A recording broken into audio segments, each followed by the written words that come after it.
So I came home one day from working at a job called Ecolab where I sprayed for cockroaches. Made $1,000 a month, weighing 300 pounds. I got home and I watched a show on Discovery Channel of guys carrying boats and logs, Navy SEAL training. And I decided to make a change in my life. And I called the recruiter up. I was 6'1" and 300 pounds. He laughed at me. 7 other recruiters laughed at me. One recruiter finally said, "Come on in, I'm too busy to talk to you on the phone." He didn't know how much I weighed. I walked in the recruiter's office and he looked at me and he said, "You're fat and you're black." Got someone to be a Navy SEAL.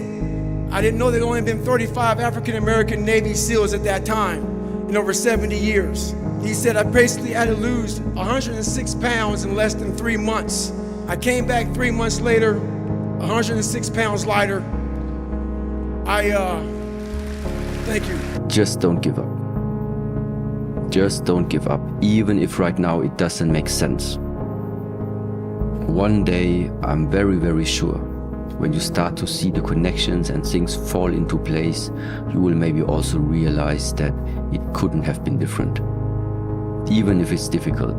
But the only thing that I learned from the martial art practices and also from my own life is giving up was just simply not a question, was simply never an option. The winners continue where the losers stop. To live the good way, you have to live the hard way for a while, right? I get to say I'm blessed to buy my childhood home. I have a farm in New York. I have a house in upstate Arizona. I have the house of my dreams. I fly in a private plane. I'm 56 years old. I've been hustling every day of my life since I was 14. Time and hustle and failure, getting kicked in the teeth, and what you do in the invisible when you think you're going to lose it. I know for a fact that both of you have looked in the mirror at one point or multiple times and said, I don't think I can make this. I don't know if this one's going to work out. I over-leveraged myself. What if it doesn't happen? I put all my money in this thing. This deal went sideways.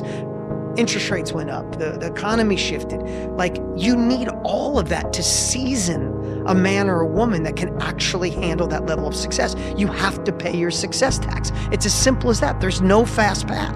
Be who you want to be it now, right now. Just don't tell anyone. And be humble. Don't go around talking about the fact that you are whatever you want to be, to where they look at you and they say, well, that's a bit strange. Don't talk to people about it, be it. And then you'll start emitting it. And you'll exude it. And when you're exuding it, you are it. And people will treat you that way. When you're in your 20s, you don't care what people think. And when you're in your 30s, you're very sensitive to what people think. And then you get into your 40s. And in your 40s, you realize the great truth, is that no one was ever thinking about you at all. And that's the fact. Nobody ever thinks about us at all. And there we are. We're so terrified of doing what we really want to do because of what they might say or think. So we stay in that comfort zone. Now, all successful people are those who consciously are aware that the self-doubt that holds most people back is something that they are heir to as well. And they're alert and sensitive to it. When a person says, why don't you do this or why don't you do that? They have a tendency to say, well, I can't because of this and I can't. Wait a minute. Our natural tendency is to sell ourselves short. Our natural tendency is to think of the reasons why we can't before we think of the reasons why we can. So the key to breaking ourselves out of the comfort zone and breaking ourselves loose of the shackle of helplessness is courage and confidence. Rather you shoot for an A and make a C is rather better than shooting for a C and making an F. Now, so go for perfection. Reality always comes in under it. But in that moment, when you see the inevitable reality, the outcome, the result, how quickly can we go, okay, but I got so much more out of it. The job, the person, myself, because I went for perfection. Than if I'd have just gone for, nah, dude, just pass class.